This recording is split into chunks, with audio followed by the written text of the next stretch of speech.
Mas eu converso hoje com um professor de Direito, História, Teologia, doutorado em Ética e agora meu amigo Padre Beto. Tudo bem, Padre? Tudo ótimo, Ed. Agora é melhor ainda. Um prazer enorme estar aqui com você. Deus existe? Ed, eu acredito que sim, mas é uma crença minha. Eu não tenho certeza que Deus existe. Mas eu tenho uma intuição que ele exista sim. Mas não dessa forma como as religiões cristãs, pelo menos, pregam. Eu não acredito num Deus pessoa, mas eu acredito num ser superior que é muito inacreditável, imenso demais para a razão humana compreendê-lo. Tá. Olha, eu vou ser bem sincero com você, e eu sempre sou sincero, tá? Eu nunca vou representar um papel na sua frente. Uhum. Eu acredito profundamente que a sintonia com Deus pode existir, sim, mas é uma sintonia que ultrapassa a razão humana. É uma sintonia de vivência. Então, a partir do momento, Ed, que você se volta para ações positivas na sua vida, se volta para aquele afeto tão importante que é o amor, não é? A partir do momento que você ama a vida, as pessoas, a você mesmo, você começa a se sintonizar com essa energia a qual você mencionou. Não sei se é bem uma energia, mas a gente se sintoniza com esse ser superior que é Deus. É como você sintonizar uma rádio. Não é? Eu tenho que entrar ali no megahertz certinho. Não é? E o megahertz certinho para você se sintonizar com Deus é esse afeto que nós temos, que é o amor. Entendi. E quando tem pessoas que falam que conversam com Deus? É por pensamento, é por sentimento? Ou essas pessoas estão mentindo que conversaram com fala, voz, ouvidos e... Eu acho que elas estão se iludindo. Eu acho que ou elas estão recebendo mensagens do inconsciente, não é? O nosso inconsciente tem um poder incrível, ou elas estão mentindo. Eu já tive em missas carismáticas, por exemplo, que eu pude ver nitidamente ali que o falar em línguas, por exemplo, que é um fenômeno muito comum. Isso é maravilhoso. É maravilhoso. A pessoa estava forçando a barra, claramente, estava representando um papel. Então tem pessoas, tem de tudo nas religiões. Você tem aquele que representa um papel, porque ele quer um posto de poder dentro da igreja, ou você tem aquelas pessoas que são iludidas, não é? Entram numa vibe aí de ilusão, de querer ouvir vozes, como você falou, e acabam ouvindo mesmo, não é? Porque a mente humana cria essas coisas, mas Deus não fala dessa forma conosco. Isso eu tenho certeza. Porque o Deus do Velho Testamento, ele era mais incisivo, assim, surgia a todo momento e alterava a vida das pessoas, operava milagres, maldições, matava muita gente, né? Era terrível. Matava muita gente, assim. E depois do Novo Testamento já é Jesus, né? Pregando o amor, assim. E as pessoas, não tem muitas religiões, principalmente, que ficam vivendo nesse Velho Testamento e esperando essas intervenções divinas espetaculares. Tem pessoas que esperam grandes intervenções divinas, né? Efeitos especiais, né? O Antigo Testamento está cheio de efeitos especiais, não é? Hollywoodianos, né? Mas tudo isso é uma ilusão, não é? Tudo isso é uma criação humana. E mesmo a noção de que Jesus é filho de Deus, o filho unigênito de Deus, isso é uma criação humana. Se você fizer um bom curso de teologia, você vai compreender que no processo de escrever os evangelhos, as comunidades foram endeusando Jesus Cristo. Então, em Marcos, por exemplo, que é o primeiro evangelho a ser escrito, Jesus é um profeta. Ele não é descrito como filho de Deus, não é como Deus encarnado. Não é? E no último evangelho, que está bem mais distante do fato, né, Jesus Cristo, ele é um ser que já existia lá no começo dos tempos. Então você tem um processo de endeusamento de Jesus. Não é? E na verdade Jesus não foi filho de Deus. Jesus foi filho de Deus como você é filho de Deus, como eu sou filho de Deus. Jesus foi um avatar que surgiu aí, não é? Como surgiu Buda, como deve ter surgido Krishna, como surgiu Mandela, como surgiu Gandhi, como surgem pessoas espetaculares ainda hoje, não é? Que fazem com que a humanidade dê saltos de qualidade, né? De sintonia com esse ser superior. Eu acho que as religiões elas sempre encontram uma forma de capturar o ser humano, né? Sempre encontram uma forma de sequestrar o ser humano. Então, o cristianismo clássico encontrou uma forma. Então, ou você se converte para o catolicismo, por exemplo, ou você não será salvo, você será condenado. Ou então aquela máxima, né? Jesus Cristo morreu por você, hein? Então, você tem uma dívida com esse Jesus Cristo, né? Na verdade, Jesus Cristo não morreu por nós. Jesus Cristo morreu porque ele foi coerente com a sua prática de vida. E aí, então, ele morreu porque ele foi contra o Império Romano, ponto final. Mas existe aquela máxima. Então, a religião sempre cria uma artimanha para te capturar e para dizer assim, puxa vida, eu tenho que pertencer a essa religião. E com a chegada do neoliberalismo no Brasil, isso década de 90, mais ou menos, não é? Chega o consumo. Nós viramos consumidores, não é? E somos consumidos também. Não é? E as religiões acabaram entrando por esse caminho, não é? Por esse viés. E aí qual foi a artimanha que a religião criou para capturar seres humanos? Não é? Poxa vida, vem, tenha fé, porque aí você vai ter dinheiro. Vem, tenha fé, porque aí você vai para o culto de BMW. Nós nascemos com impulsos, bons e maus. Não é? E aí, no transcorrer da existência, nós vamos tendo experiências de vida que vão alimentando esses impulsos bons ou alimentando esses impulsos maus. Sim. E eu mesmo também vou me identificando com esses impulsos bons e vou me identificando com esses impulsos maus. Com certeza você já teve um pensamento de matar alguém. Não é? Então, impulsos nós temos, seja bons ou ruins. Não é? Nós somos uma mescla. Não somos inteiramente bons nem inteiramente ruins. Uma mescla. Tá bom, mas então o que é o pecado? Então? O pecado, eu diria que o pecado é quando eu tenho um ato destrutivo. Tá. É quando eu destruo a vida. Suicídio é pecado. Não exatamente quando eu desconstruo, tá? Mas, por exemplo, quando eu vou destruir a vida do outro, eu prejudico o outro, eu faço com que o outro perca a sua qualidade de vida. Não é? Isso é um pecado. Pecado. Isso eu considero um pecado. O que você faz... É o anti-amor. Tá, o que você faz de ruim para as outras pessoas intencionalmente. Intencionalmente. Tá. Né? Então, eu acho que aqui é um pecado. Concordo com essa visão do pecado também. Agora, o que as religiões dizem que é pecado, na verdade não é pecado. Quando uma religião diz assim, sexo é pecado, não é? Isso é um crime. Isso é um crime. Por quê? Porque sexo é vida. A religião vai criando uma ideologia. Na verdade, isso é uma ideologia. Não é? Vai criando uma ideologia e vai fazendo com que as pessoas se tornem estúpidas. Desculpa a expressão. Não é? Voltando à questão da sexualidade... Não é? Se masturbar é pecado, pai? Claro que não. Todo mundo deve se masturbar. Ô, Maico, que bom, hein? Né? Tá livre dessa. Todo mundo, em qualquer idade. A masturbação é uma coisa muito benéfica. Você sabe que 72% dos casos de câncer de próstata é a inatividade sexual. Então, para você ver o crime que você falar que sexo é pecado, masturbação é pecado e assim por diante. Não, o adolescente que se masturba, ele vai se conhecer melhor. O homem vai saber se controlar melhor para ter uma boa relação sexual no futuro. Não é? E a mulher também vai se conhecer melhor. O que é isso? Olha, eu acho que o Francisco, por exemplo, ele atingiu o objetivo contigo.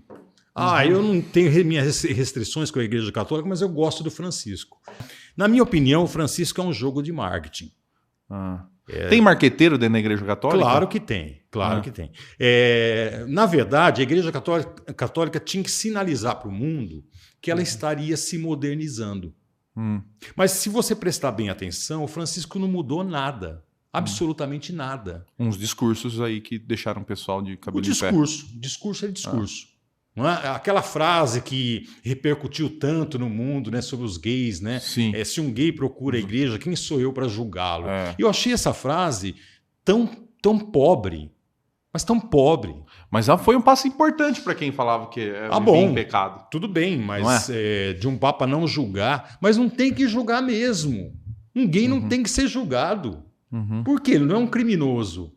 Ele tem a sua sexualidade. Então aqui não tem julgamento algum, entendeu? Mas de qualquer forma, voltando à questão, é uma questão de marketing. Então eu tenho um Papa que sinaliza com um discurso mais ou menos moderno, não é? E diz ao mundo, olha, a nossa igreja é uma igreja que está com os pés na contemporaneidade. Sim. A Igreja Católica ela atuou muito no Terceiro Mundo para que o Terceiro Mundo os seus fiéis não se modernizassem, entendeu? Você acha que a religião é usada às vezes para controle social? Às vezes, Sede. É. Totalmente. Totalmente. A religião em si, ela é o ópio do povo.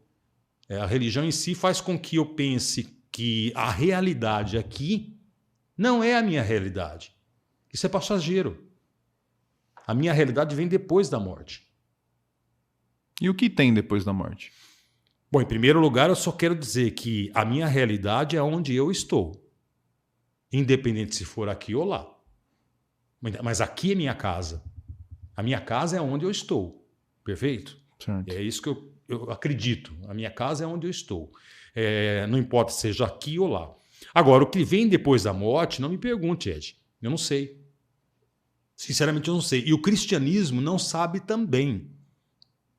Toda essa crença que o cristianismo criou, a Igreja Católica com o céu, purgatório, inferno, tudo isso é criação, tá?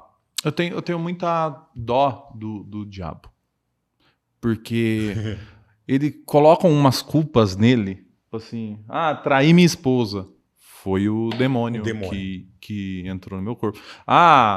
Queimaram, fui mandado embora. Foi o demônio. O vento veio e matou não sei quantas pessoas. Não foi o prefeito que não fez a estrutura direito. Foi o demônio. Então ele coloca umas culpas no demônio que eu falo assim, putz, cara, ele deve estar muito triste com isso, né? Bom, ele não está porque ele não existe, né? Mas é um tremendo de um bode expiatório. Mas os filmes de Hollywood falam assim que a maior artimanha do demônio é fazer as pessoas não acreditar nele. Essa frase é terrível. Porque o demônio é muito fácil de você entender como ele se introduziu na fé judaica e depois na fé cristã. Tenho uma questão muito importante que é assim, e as possessões? Tem dentro da Igreja Católica alguns padres que se dizem, pelo menos, exorcistas. Isso existe, padre? Claro que não. Não, isso não existe. Eu já vi tanto padre mentir descaradamente, falando que... Eu já vi padre falar que aqueles fenômenos que acontecem no filme O Exorcista realmente acontecem. Não é? Isso é uma mentira. Tá? Claro que você não pode generalizar, mas muitos casos que são chamados de possessão são pessoas que têm problemas psiquiátricos sérios, não é? Que têm que ser resolvidos pela psiquiatria, não é? Pela psicologia, pela psicanálise e assim por diante.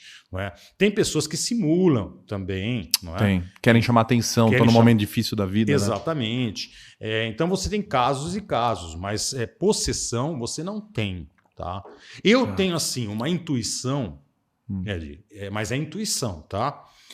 De que os nossos antepassados podem ser, vamos dizer assim, nossos acompanhantes aqui. Eu tive experiências de que foram muito interessantes e que fizeram com que eu tivesse assim muita humildade frente ao universo. Acredita que é possível a gente falar com quem já morreu? Não sei. Talvez, não estou afirmando nada, tá? Não sou espírita também. Talvez nós tenhamos assim benfeitores que nos acompanham e talvez até, Ed, nos deem insights. Você nunca teve a experiência, por exemplo, de falar assim, pô, eu estava planejando ir para cá e de repente eu fui para lá, cara? Você não acha que é o subconsciente seu fazendo só isso? Pode ser. Ou não. Não, ou não. Mas se tem benfeitores, podem ter malfeitores. Pessoas Por que necessariamente? Morreram tendo raiva de você. Por quê? E aí quer acabar com a sua vida. Mas se o plano... Que o seu avô roubou o avô dele e por isso que ele era pobre. Aí ele morreu, ele vai querer... Mas se o plano superior é um plano superior, não pode ter pessoas inferiores. Mas aí tem um plano inferior. Será que tem um plano inferior? Não sei. Também Eu tô não. sabendo. Também não. Se tem uma coisa, Também não. se tem uma coisa que eu sei, é que eu não sei nada. O que as pessoas prometem muito em outras religiões é o dia do... vou usar uma palavra que o pessoal que trabalhava com meu pai, que era evangélico, usava: arrebatamento. O dia que vai abrir os céus e vão separar as ovelhas boas das ovelhas ruins. E nós vamos tudo queimar no mármore do inferno, e outras pessoas vão subir de corpo e alma para o céu, assim, e outras pessoas chamam isso de fim do mundo, né? Certo. Vai ter e tá marcado para quando? Não vai ter, não vai ter fim de mundo. Pode ser que a raça humana acabe se extinguindo. Pode até ser que um dia esse planeta também entre em extinção, não é? Mas com certeza existem outros planetas habitados com inteligência. Você acredita que existe inteligência?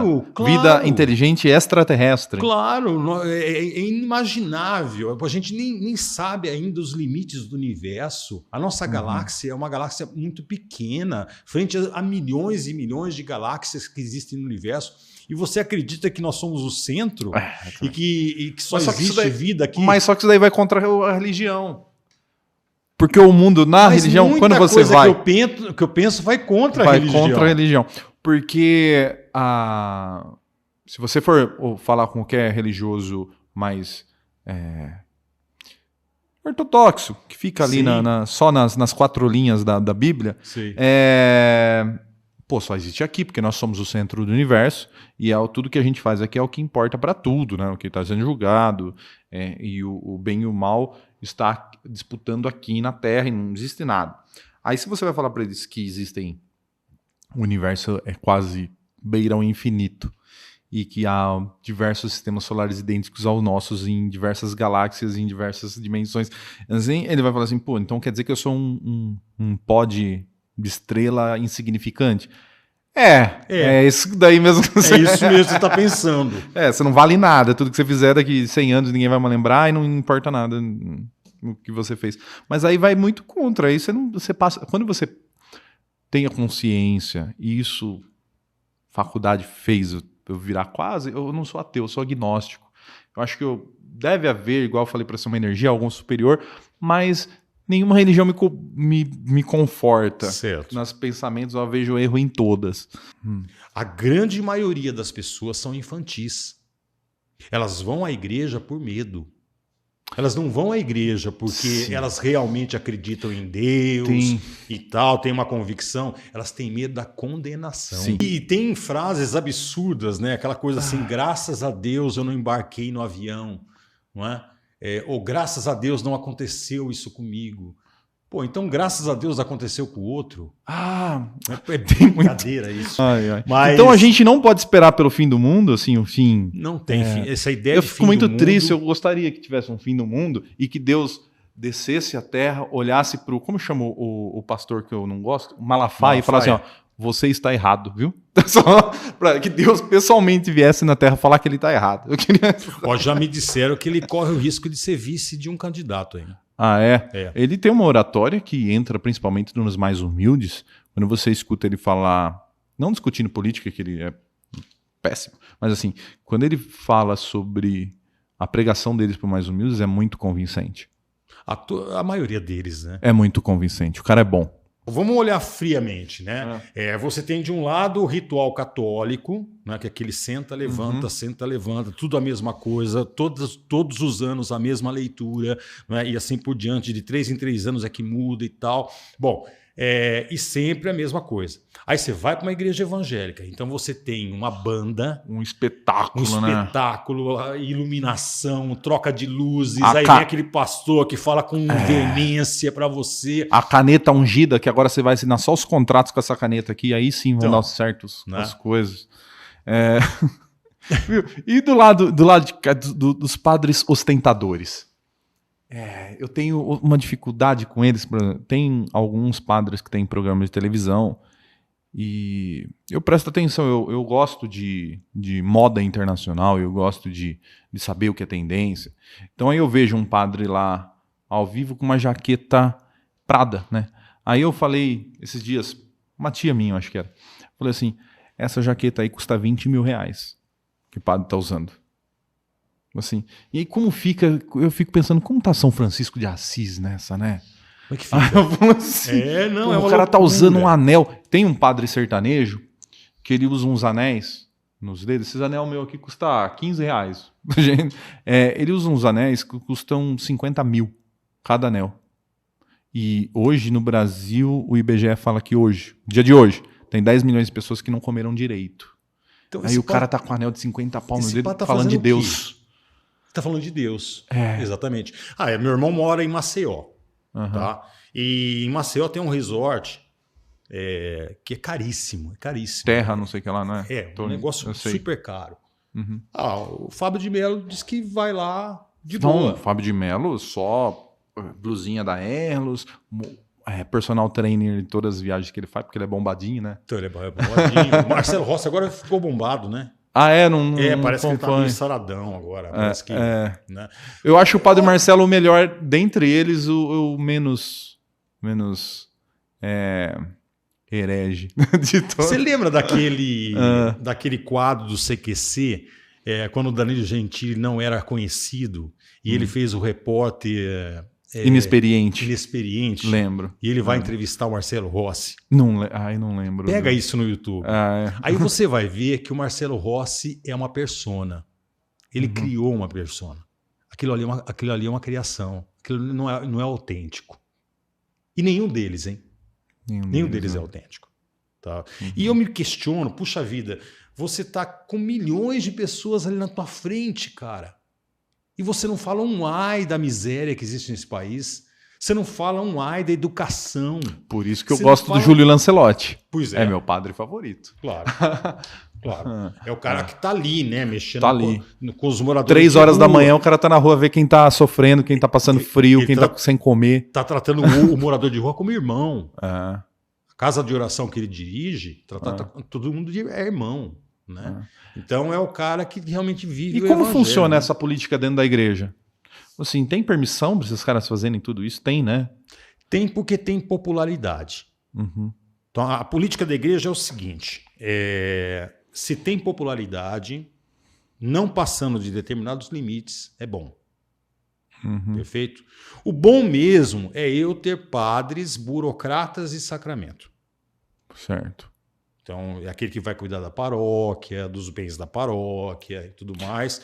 E existe um corporativismo, tá? O bispo é solidário com os outros bispos, os padres são solidários com os outros padres. Por isso que você vê muitos casos de pedofilia, por exemplo, não é? É abafado ali, não é? Dão uma grana para a família, ou então a autoridade, chama uma autoridade que diz assim, é melhor ficar quieto e tal. Aí transfere o cara lá para São Paulo. Assistiu o Spotlight? O Spotlight mostrou muito Spotlight, bem. Não é? Então existe um corporativismo muito forte, né? E o bom mesmo é isso. Esses padres que se despontam com a fama não é? Acabam acontecendo, tá? E a igreja acaba tolerando porque eles trazem fiéis. Com certeza, levam muita gente. Ninguém vai mexer com o Marcelo Rossi, ou vai mexer com o Fábio de Mello, ou então com o boiadeiro, sei lá. E a política dentro da igreja? Como é a política dentro da igreja? Por exemplo, assim, há vertentes, tipo assim, há partidos, tipo assim, esse padre aqui, ele é, igual a gente fala, né? Ele é um franciscano. Esse aqui é de outro, assim. A igreja se organiza em facções? Sim.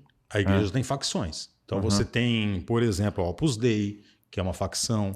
O Alckmin é da Opus Dei. Vocês sabiam disso? Sabia disso? O Alckmin, ex-governador do estado de São Paulo, é da Opus Dei. Então, a Opus Dei é uma facção. Depois você tem os Legionários de Cristo. Depois você tem os carismáticos. Não é? São facções. Dentro dos carismáticos você tem facções e facções. Não é?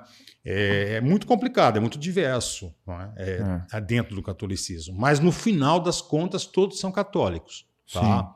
Então, se lava a roupa dentro de casa. Sim. Se acontece alguma coisa de ruim, fica dentro de casa. E o pessoal que estava conspirando contra o Francisco lá em Goiás, como ele chama? É um livro muito bom que eu deixo para os seus seguidores aí ler. No Armário do Vaticano. Ah, é muito bom mesmo. Tá, no Armário do Vaticano eu acho um livro que mostra muito bem a realidade da igreja atualmente, a conjuntura atual. Não é? A igreja ela é formada, na sua grande maioria, de gays e gays praticantes. Não é? E gay praticante... Dentro da igreja? Dentro da igreja. Gay praticante faz com que gay praticante suba na hierarquia. Não é?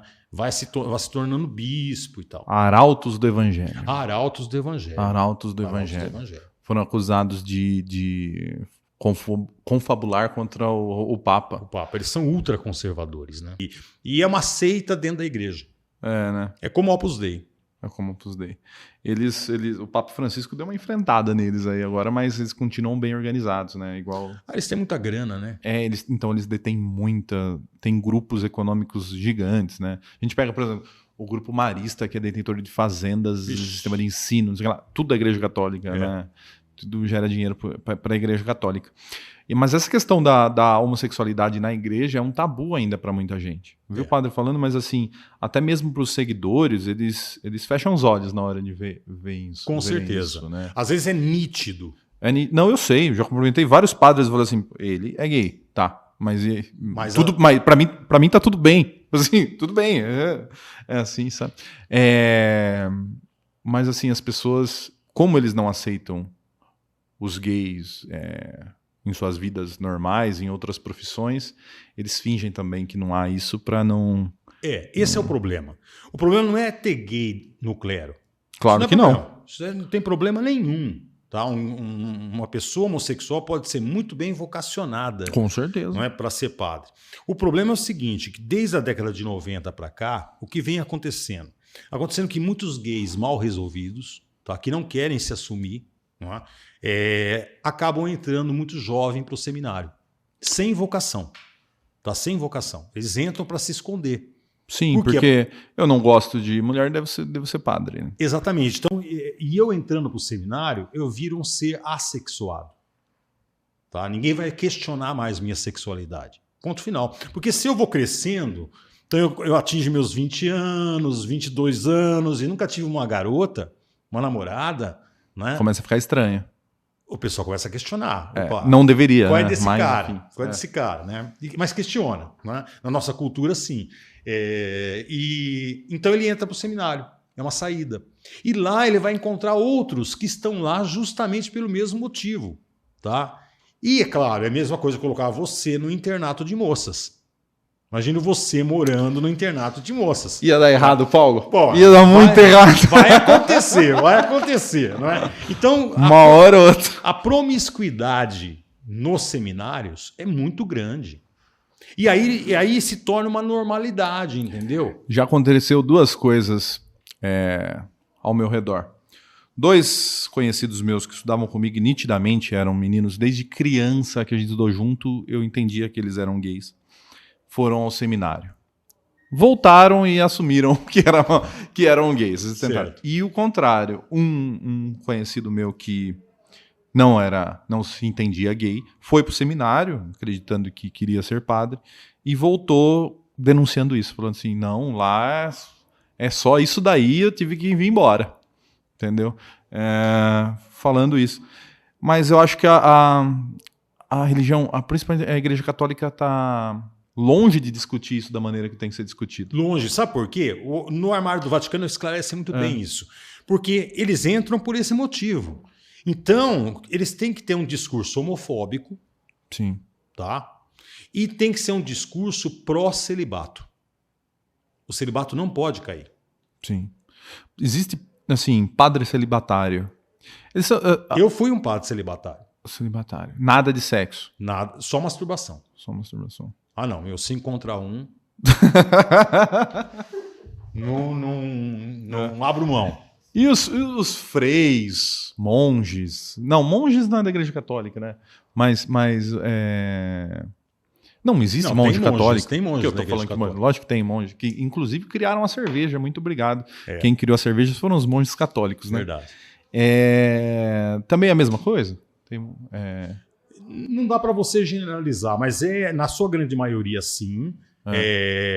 E Há esses gays praticantes, que eu acho que é a grande maioria, que vivem tranquilamente nos bastidores, tem os seus casos, tem casais que praticamente vivem juntos, ou então revezam na casa paroquial, uma vez na dele, outra vez na outra.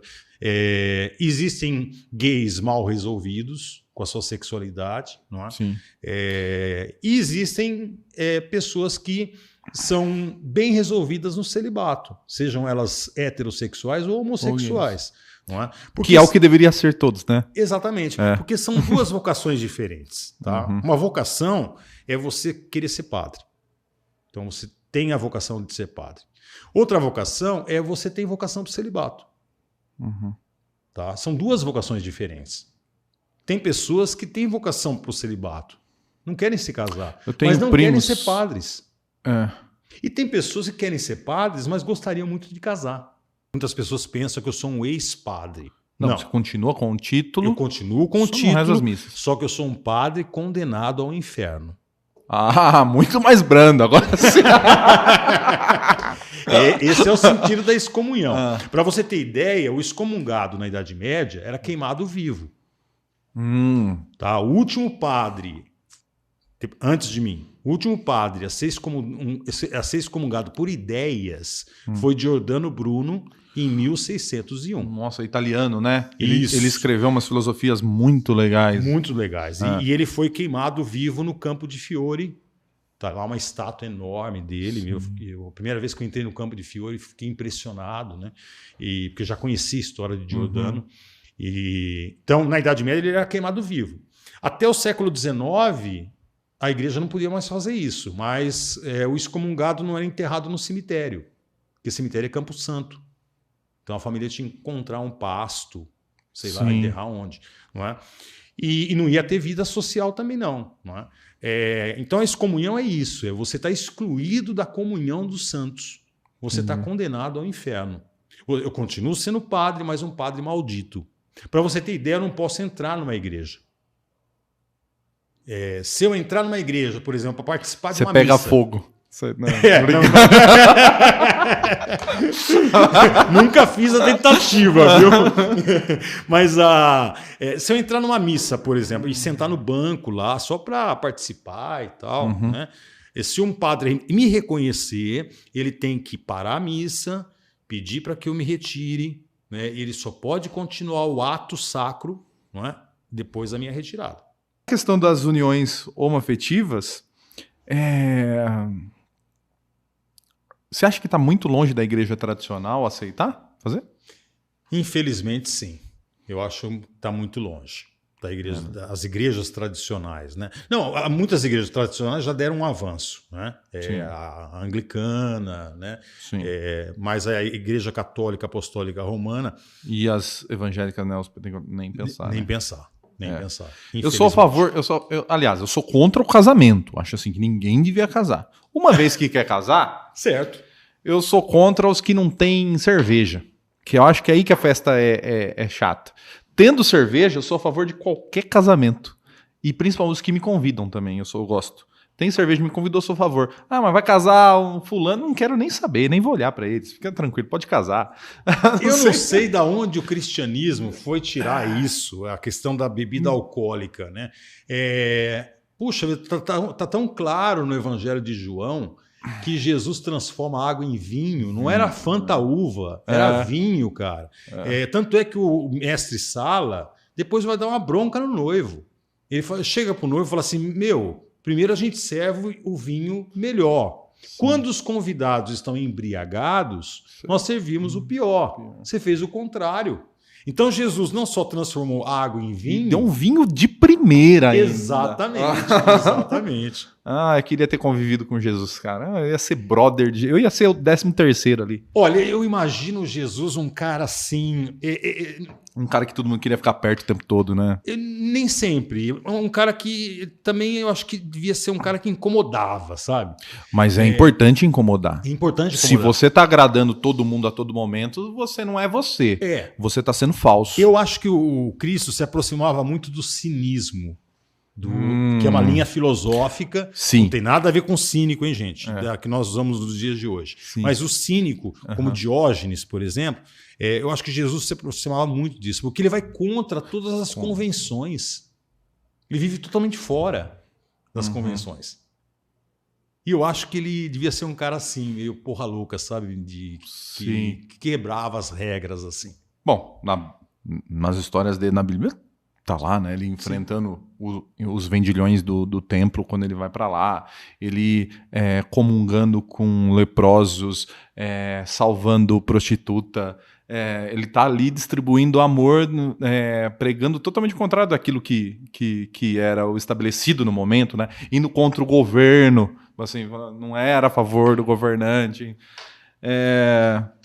Eu acho... A gente perdeu, acho, um pouco, né? Perdemos muito. A gente tá perdendo. Perdemos muito. Você imagina se de Jesus Cristo surgisse não um cristianismo, como surgiu, mas um cristianismo que pregasse simplesmente o reino de Deus. O reino de Deus. Não é? Mas acontece que surgiu Paulo, né? E Paulo vai ser um cara que ele vai ser educado no estoicismo. Ele vai ser muito mais estoico do que seguir Jesus. Para Jesus, a vida é uma festa. Ele vai falar claramente, é um banquete. Né? Questionam ele, mas seus discípulos não jejuam? E ele fala, mas não é para jejuar mesmo. Não é? Eles não estão no tempo do jejum. Eu falo isso daí para minha mãe. Às vezes ela fala, mas você vai sair de novo? Eu falo assim, Deus nos deu o dom da vida, nós temos que comemorar, levar o mais alegre possível o tempo todo, conversar, sair com os amigos, ser feliz, não se penalizar. Ficar... O Cristo, entendeu? é claro... A gente tá fazendo o que com a vida que ele nos deu? Sofrendo? Não, ele quer que a gente seja feliz, alegre. Exatamente. O Cristo fala assim, eu não quero sacrifício, eu quero misericórdia.